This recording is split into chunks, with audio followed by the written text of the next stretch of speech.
It wasn't the missing ring that hurt the most. It was the realization that she could remember every excuse, every delay, every reason to be patient, but she could no longer remember when she had stopped asking where the relationship was actually going. The frightening part wasn't that she had wasted time, it was that every step along the way had felt completely reasonable. When Aderinsola met Femi, she was 26 years old and trying to rebuild her life.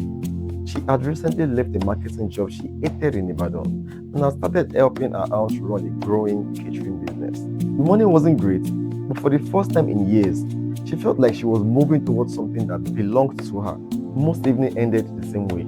She would return home tired, wash up the smell of charcoal smoke and spices from outdoor events, eat dinner with her younger sister, and fall asleep before midnight. Life wasn't exciting, but it was peaceful. Then Femi appeared.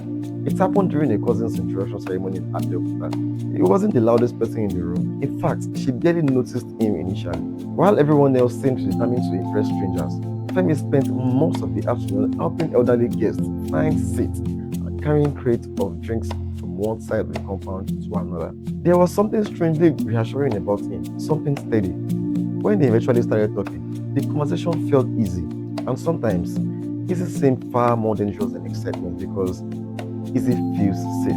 Over the following months, their relationship grew naturally. Neither of them rushed anything, even though they spoke every night.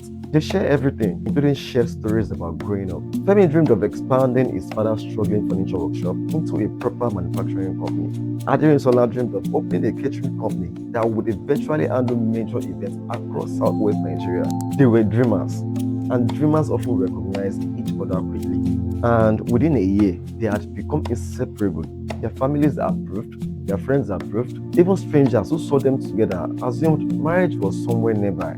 Aderinsola assumed the same thing. Not because anyone had promised her, but it seemed obvious. Why wouldn't two people who loved each other, respected each other, and spent every day building the future together eventually get married? At the time, it felt like a matter of when, not if. The first delay came during their second year together. Femi's father became ill unexpectedly, such that hospital visits replaced business meetings. Money disappeared quickly, responsibilities multiplied overnight. Aderinsola never complained. She drove him to appointments, helped organize fundraising efforts among relatives, spent countless evenings sitting beside him in hospital waiting areas. Marriage became a distant topic, and honestly, it made sense. Life had happened and nobody could have planned for it, so she waited. The second delay came after his father's recovery. Just when things seemed stable again, the furniture business began struggling. Imported products flooded the market, sales dropped, employees left. Femi spent months trying to keep everything afloat. Once again, marriage conversations were pushed into the future, but then the reason sounded reasonable. And that became the pattern. Not because Femi intended to deceive her, but because there was always something, a challenge, a setback, a responsibility, a new goal that needed to be achieved before he could feel ready. By the fourth year, Aderinsola began noticing something she hadn't paid attention to before. Everyone around them seemed to be moving forward. One friend got married, another welcomed a child, the younger cousin became engaged after dating for only 18 months. Social media filled with wedding photos and anniversary celebrations. Meanwhile, our own relationship remained suspended in the same place. Whenever family members asked questions, she defended him immediately. Oh, things are different for everyone. He just wants to be stable first. We are not in a hurry. The words sounded so convincing. Most of the time, they even sounded convincing to her. But occasionally, usually late at night when she couldn't sleep, doubt would creep into her thoughts. The kind that whispers instead of shouting. The kind of doubts that ask uncomfortable questions. And so the fifth year introduced a new complication: success.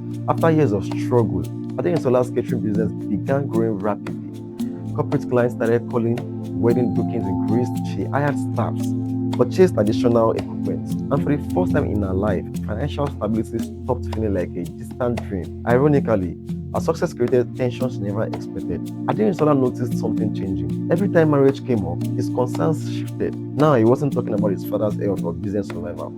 Now he talked about wanting to achieve more, wanting to provide more, to feel like he was bringing enough into the marriage. One evening, while driving home from an event in Oshogo, she found herself replaying old conversations in her mind. Then she realized something unsettling. For years, Every discussion about marriage had ended with a promise, but none had ended with a plan. That realization stayed with her. Year 6 arrived, carrying pressure from every direction. Family gatherings became exhausting. Friends stopped asking when the wedding would happen and started asking if there was a problem. Her mother became increasingly concerned. One Sunday afternoon, while helping prepare lunch, her mother finally spoke openly. She told her daughter something that lingered in her mind for months. Waiting is not always a sign of love. Sometimes it's a sign of fear.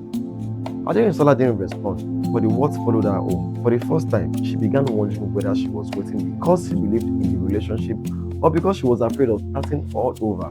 That question frightened her because she wasn't sure she knew the answer. And by the 7th year, the emotional fatigue had become impossible to ignore. The relationship still looked healthy from the outside. They still laughed together, supported each other, shared important moments, but something had changed internally. Aderinsola found herself grieving over a future that technically still existed, and that was confusing. How do you mourn something that hasn't happened? How do you miss a future that was never guaranteed? Then came year 8, the year everything finally became clear.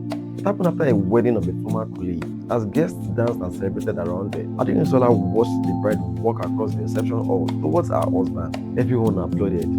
Yet for some reasons, she couldn't explain. Tears gathered in her eye. No, she wasn't jealous. She just suddenly realized she no longer knew what she was waiting for. And eventually she asked Femi to meet her. They spent the afternoon walking through a quiet public garden. The conversation lasted for nearly 2 hours. Neither person raised their voice nor became defensive. For perhaps the first time in 8 years, both of them stopped speaking about responsibilities and started speaking about reality. The truth was painful.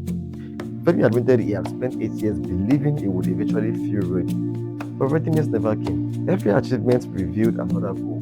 Every milestone created another condition. Aderinsola listened quietly, then admitted her own truth. She had spent 8 years convincing herself that patience alone could solve uncertainty. Both of them had been waiting, just in different ways. By sunset, the conversation reached a place neither had expected. They loved each other. That had never been the problem. The problem was that love had been carrying a responsibility that direction should have carried, and eventually, even strong love becomes exhausted. And so, when they finally parted ways, neither felt relieved immediately. There was only sadness, the kind of sadness that comes when something meaningful ends. But beneath the sadness was something else. Not freedom from love, freedom from waiting. Months later, Aderinsola would still think about him occasionally. Certain songs, roads, memories still made her smile, but she no longer felt trapped between hope and uncertainty. For the first time in years, her future belonged entirely to her again. And although the ending wasn't the one she had imagined when she was 26 years old, it carried a different kind of peace. The peace that comes from choosing clarity over confusion. The peace that comes from accepting reality instead of endlessly negotiating with possibility.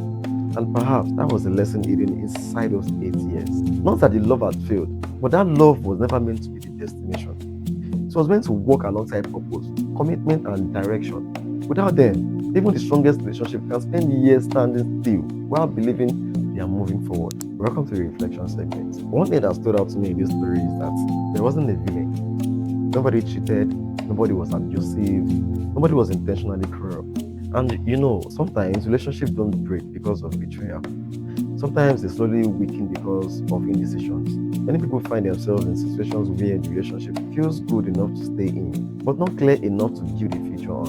And another thing is that waiting isn't always the problem. There are legitimate reasons to delay major life decisions. Reasons like financial challenges, career transitions, and family responsibilities. Those things are real, but healthy waiting usually has a shared plan, direction. What becomes dangerous is endless postponement without progress. At some point, every relationship needs clarity. And so these are the lessons I've noted. Love is powerful, but love alone is not always enough.